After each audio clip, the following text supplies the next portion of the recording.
Ito po yung na-proning ko earlier. So, tatanim po natin itong mga na-prone natin. Sa 2, 3, 4, 5, 6, 7,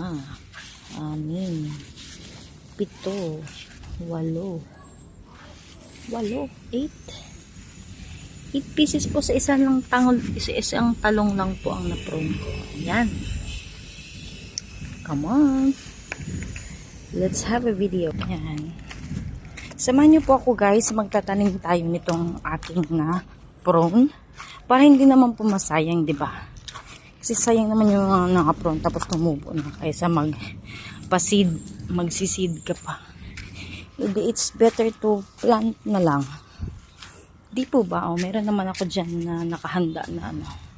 Okay, let's plant this. Good morning, good evening, good afternoon sa iba. Kung anong araw niyan sa inyo.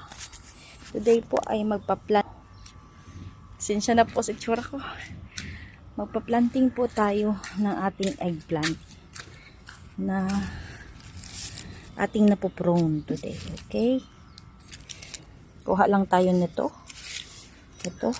So, experiment po tayo kung tutubo ba o hindi. 8 siya, di ba? 8 piraso. 5 6, 7, 8. Ayan, 8 na po. Lagay natin dyan. Then, ito, upuan. Then, isang ano nito, isang dangkal nito. O, ito nga pala ay ano, rice hull na black na. Lagay natin dyan. Isa. 2. Yan, 2 na dyan. And then, dito din. Ito yung hindi pa to na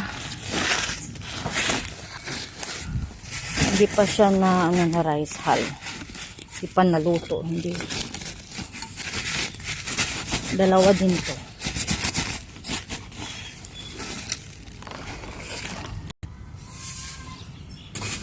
Isa pa.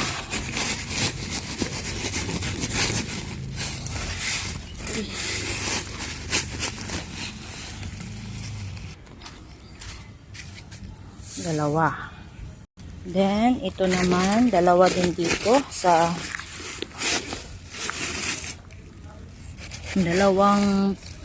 dalawang plain lang na ano.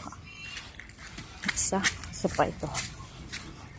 Plain lang siya na buhangin or lupa. Ito pa, isa pa.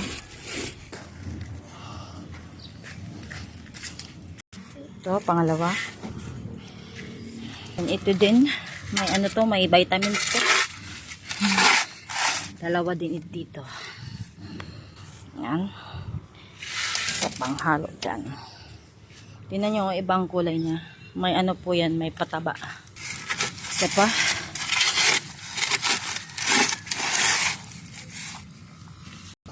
Ito, 2 din.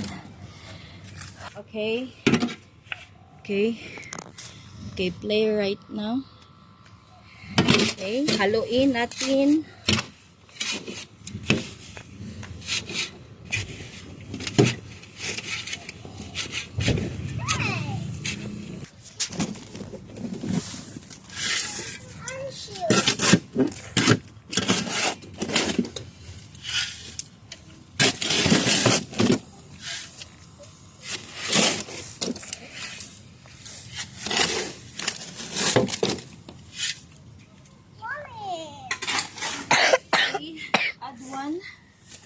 Add one.